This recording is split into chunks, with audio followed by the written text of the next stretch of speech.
What's up, everyone? Welcome to another episode of T-Dub's Film Room, brought to you by thebarnauburn.com. We're back for another commit breakdown video, this time an elite wide receiver to add to the ridiculous room that should be coming back for 2026. Let's get right to it.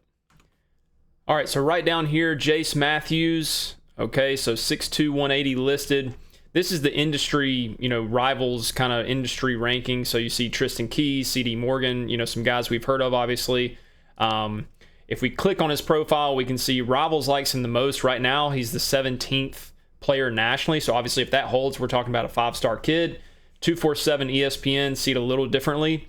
But you know what? Let's take a look at the film. Let's see what we think. All right, so here we go. Junior year highlights, obviously.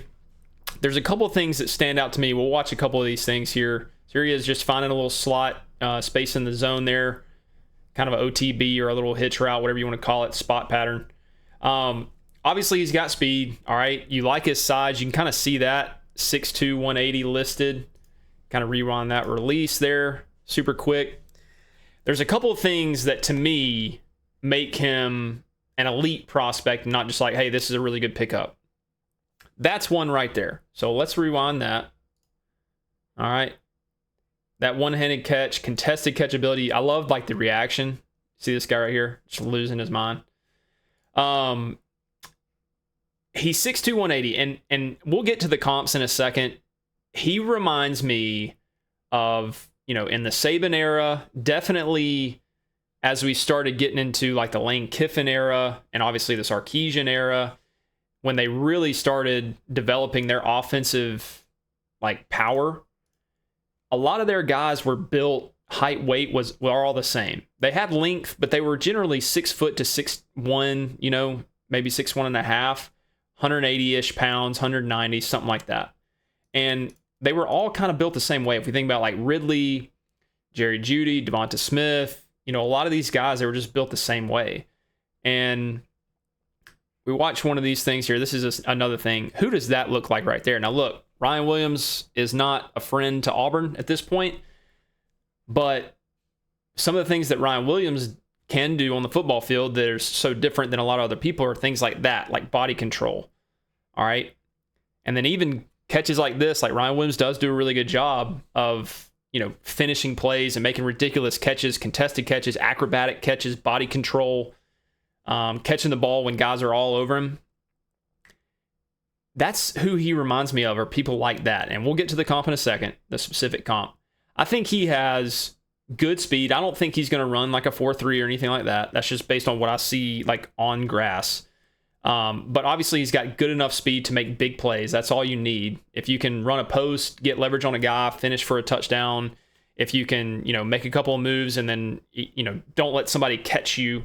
Say it's like a screenplay or whatever the case is. You've got good enough speed to make big plays. That's what he has, I think. I think he'd probably run a mid 4.4, maybe 4.50, something like that. I think he's good enough on the top end speed.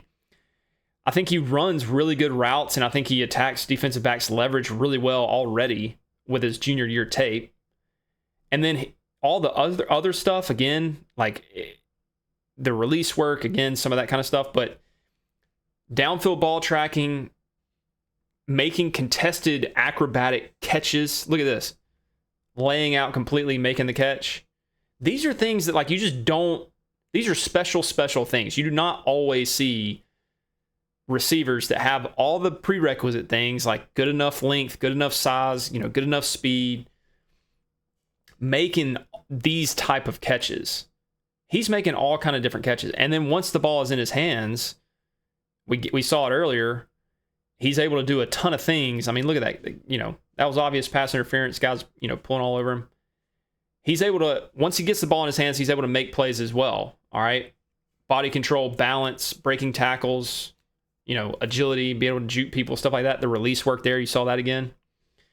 So we'll get to the comp in a second. The guy, I really love this play. All right. For a lot of different reasons. The spin move, again, the body control, the awareness on the field. But even this seems kind of dumb. We see how he just knows, this guy, the number one receiver on this route, these trips, right? He's just kind of taking off. He's not really running fast enough. He's supposed to go underneath him. This is kind of like a flood concept here. But I even love, I know this is not like the most technical route ever, but I love like his route right here. Okay, he's pushing, bang, like that hard, inside foot of the ground, planting out, catch the ball, boom. I know where people are. I just have that sixth sense of where people are, make the spin move, make a play. Man, this guy's really freaking good. And again, I love that, running the dig route, boom, let it get into your body. That's okay. That's, look, catching the ball over the middle, you never really know. It's not a big deal. It's a great play. Screen game, catching the ball, being aggressive, just pushing upfield. Here again, having the speed, the top end speed to be able to pull away, finish, for a touchdown.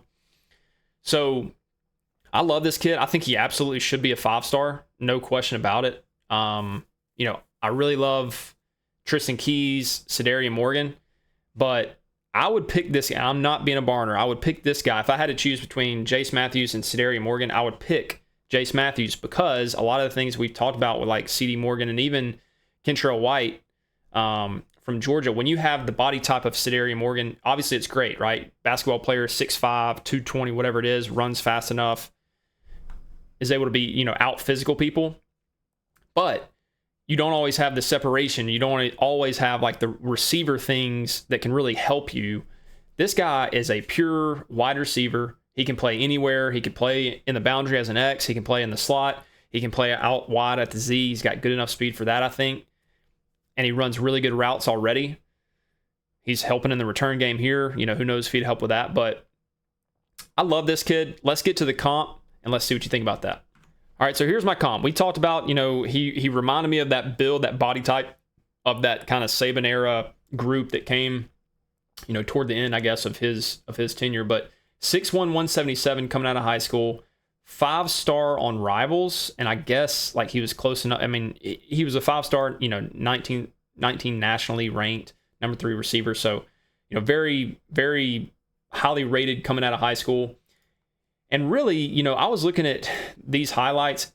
Jase's highlights as a junior remind me more of what Jerry Jeudy did at Alabama and less what's on his high school highlight tape. But some of this stuff, I thought some of these sluggos he's running back to back, you can already kind of catch glimpses of what Jeudy developed into, which was a really savvy technical route runner. You can see the release work there. Now, the joke on him, I guess, in the NFL is like he does too much of that maybe, but at Alabama, he was a fantastic route runner. All right, he was really hard to cover, slippery. Again, that same type build where he's, big enough to make contested catches and be physical enough to make contested catches and stuff like that. And then obviously he had the speed, necessary to make big plays. But the thing that I thought that was interesting about this tape, and this is his senior year tape coming out of high school, is, look, it's really impressive. He's, playing good ball down, I think, South Florida, making good plays after the catch, that kind of stuff. But like if you just look at Jase Matthews' tape and Jared Judy's tape, I don't know that you would look at this and think that it was like any better, really. Again, what I'm seeing with Jase Matthews is what Jerry Jeudy did a lot of at Alabama specifically. I think they have a similar body type, really good route runners, really slippery, great at creating separation, but also when you have to make difficult catches, contested catches. And Jerry Jeudy has some of these like earlier on in his highlight tape as well. You see the screen game here, just like what we saw with Jase Matthews a moment ago. I just think the projection is there. And look, I mean, I'm pretty sure Jerry Jeudy was at least a first or second round pick. He was definitely an early pick playing in the NFL. Jase Matthews is an elite receiver, in my opinion. And, him being from Mississippi, I think he slept on a little bit. That's Jase Matthews. I can't really think of anything that he would really need to do that much better other than maybe he just needed to go to more camps or something like that. But he's already highly rated. Again, if he stands pat at 17 in the country, he's going to be a 5-star on Rivals at least. So yeah, huge pickup for Auburn. Again, if you think about the 2026 room, Cam Coleman, Perry Thompson, Malcolm Simmons, presumably coming back with, other young guys, Duke Smith, Sam Turner, etc., Bryce Kane. And then you add another elite piece like Jase Matthews here to be able to get in that room and help. It's just a ridiculous, kind of plethora of wealth there at the receiver room. So, yeah, super high on Jase Matthews. Great pickup. I love the fact that we're just kind of like zoning in on elite guys at certain positions that we need. And, yeah, he's going to be a great player. So As always, appreciate you guys watching. Let me show you one more quick thing here before we go.